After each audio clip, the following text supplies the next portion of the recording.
So today I'm going to show you how to remedy a seeping or leaking isolation valve from one of these compression joints. Now this can be used for not just isolation valves but any compression joint that might be leaking. On this occasion there's an isolation valve here leading up this pipe. Don't worry about that, that's just because this is an example.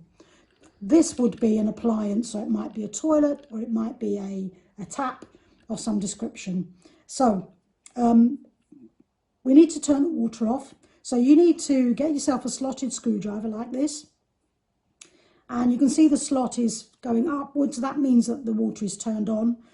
Now we need to check that this isolation valve actually works.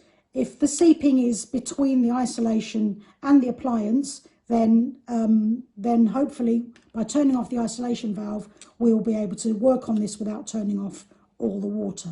If the seeping is on the other side of the isolation valve, then we will need to turn off the water in order to get to it. This is just a bent isolation valve. You could most likely will have a straight one, but this is the one I had to show you the example. So you get yourself a slotted screwdriver, put it in the slot there. I can find it, and just turn it. Might be a bit stiff, but just turn it so that the slot is going across the pipe. Now, if this isolation valve is sound, that will stop the water going past and into your toilet or tap or wherever. The way to test that is to then flush the toilet or turn the tap on, make sure it doesn't fill up.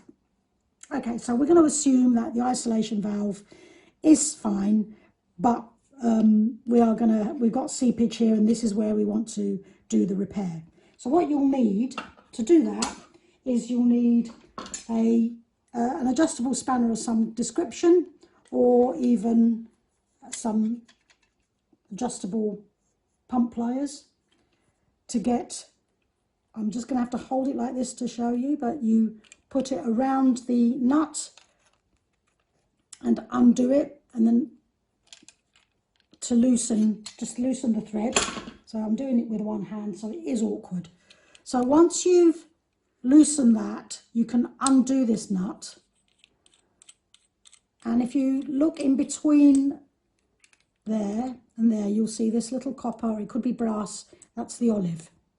So what you need to do is you need to make a seal between the olive and the thread here. And we do that by using plumber's tape, PTFE tape, which comes in a white roll like this. It's not sticky. You can get it from most merchants or the DIY stores. So we'll just need some of this, not a lot. I'm just going to tear some off, about that much. And you can just pull it and it will just rip off. So you need to then wrap it around. Now a tip here is to wrap it in the same direction as the thread, so that when you do the nut back up, it actually does up without pulling the tape away. Now as you can see, I'm just putting the tape in between the olive and the thread. And it doesn't matter if it goes over the top of the olive or if it goes onto the thread. And it doesn't matter if you end up screwing it up like this. It's thread sealing tape, so it will seal the thread. So just might come off camera just for a second while I just put the rest of this on.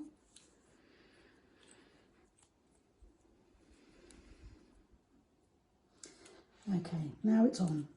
Don't worry about the neatness or tidiness of it. It just needs to cover the olive and go onto the thread.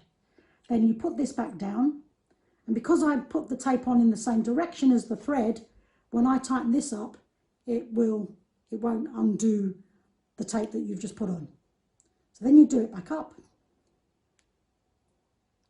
You get your spanner and you tighten your nut back up.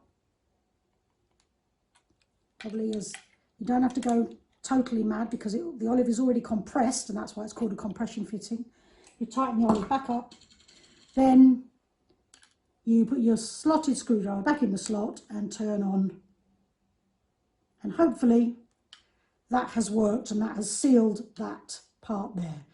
If it hasn't, or if this isolation valve is faulty, you will need to get a plumber or give it a go.